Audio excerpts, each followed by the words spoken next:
Alrighty, good morning, chemistry students.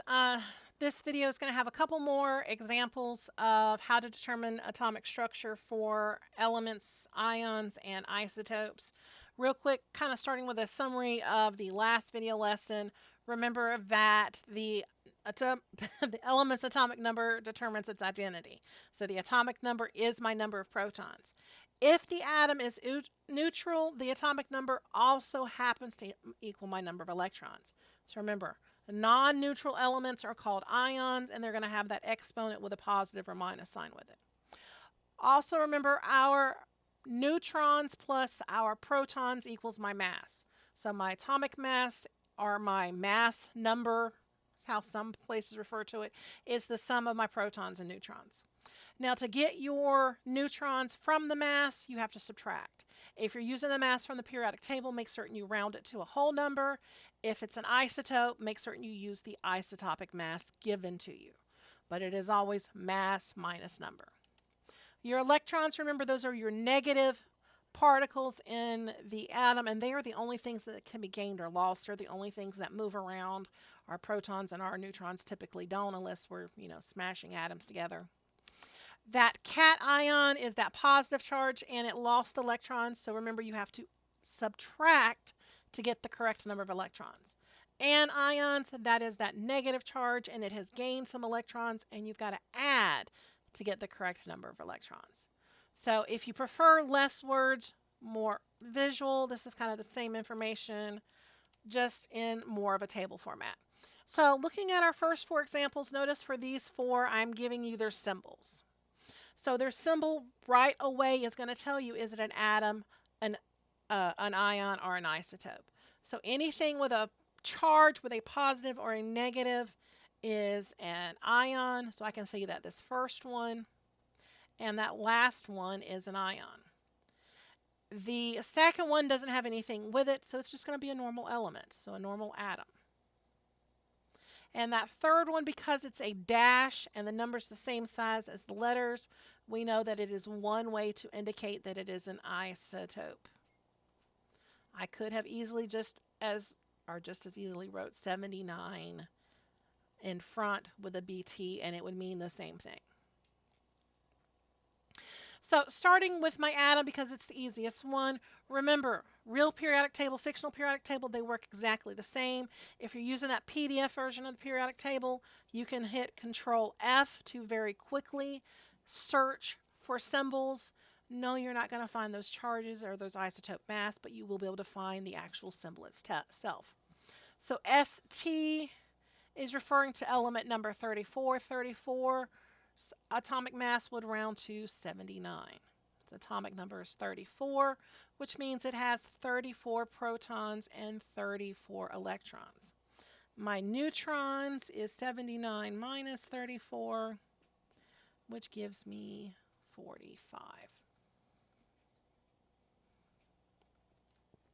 So easy peasy lemon squeezy for that one. All right, now let's look at our isotope. This one gets a little bit more challenging. For this one, I'm not going to use the mass on the table. I have to use the mass that's given to me. So I'm going to use that 79 instead of the normal 80. But the atomic number is still what is on the table. So its atomic number is 35, which means it has 35 protons and 35 electrons. To figure out my neutrons, I take the mass that was given to me. So 39 minus 35. That did not quite look like a 5, but that's fine. 79 minus 79 minus 35 tells me that I have 44 neutrons. So that is an isotope of that element. It's a skinny version. It has lost a neutron somewhere along the way. So our last two, those are ions. Our ions, I'm going to get the mass from the table. So 25.4 rounds to 25. That is AF. Its atomic number is 13. And that means its number of protons is 13. Neutrons, it's still mass minus number.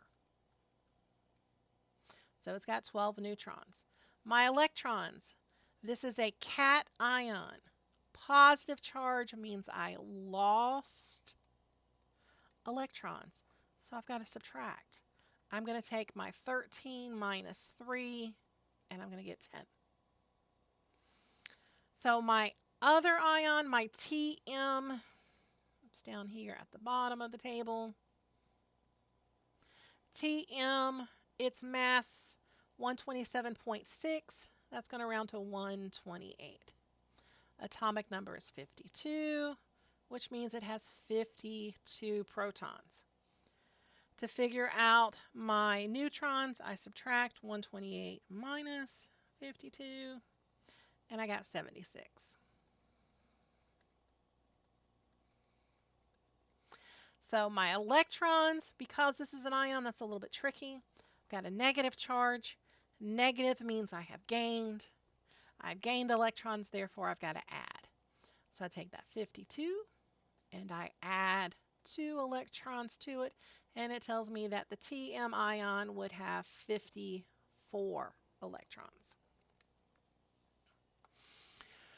All right, a couple more examples. Again, still using a fictional table because that is what our practice is, because I want you to actually be able to show that you've learned the skill and not that you can Google all of your answers. So for these, notice none of them I give you their symbols. You're kind of having to work backwards to determine what it is and is it an ion, isotope, or element. So for my symbols, I'm going to have to get it from my atomic number or my number of protons. Because my atomic number and my number of protons are the same thing always, that is easily going to tell me what I'm playing with. So I'm actually going to go through and go ahead and write the numbers from one column into the other. So, ouch.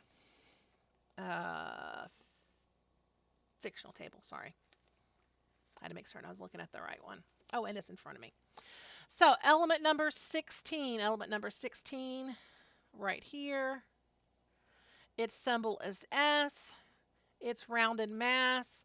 Well, since I gave you protons and neutrons, we're going to assume it is an isotope. We're going to assume it is an isotope, therefore we're going to add 16 plus 18 just to make certain. And yes, it has a mass of 34.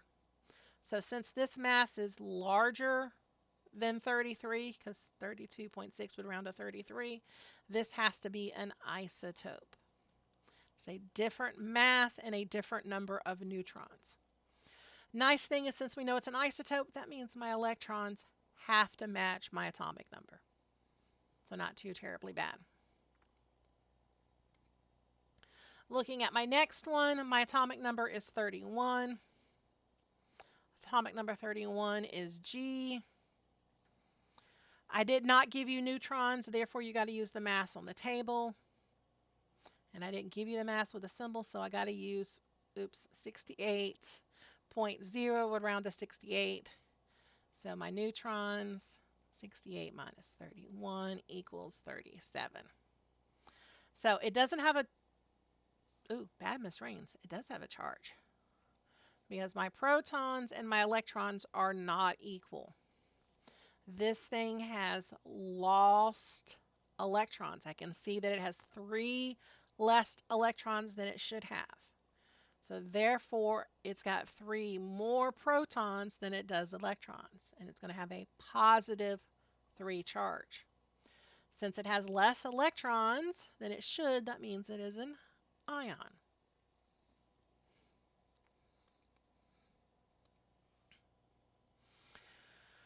Alrighty, element number 49, ID. I did not give you the neutrons and I did not give you the mass, therefore we're going to take the one from the table. So 113.5 would round to 114. So neutrons is mass minus atomic number. 114 minus 49. It would help if I hit the minus button and not the multiplication button.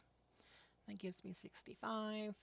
So it's got 65 neutrons.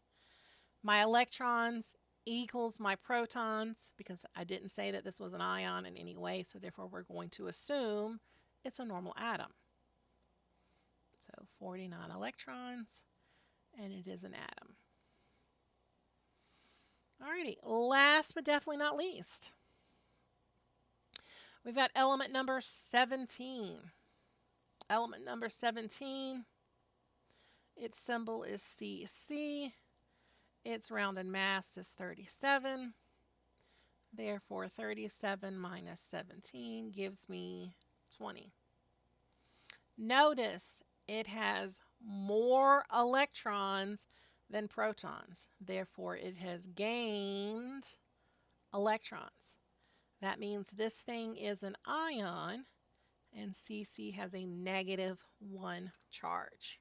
So those are some more examples of determining protons, neutrons, and electrons for isotopes, ions, and elements.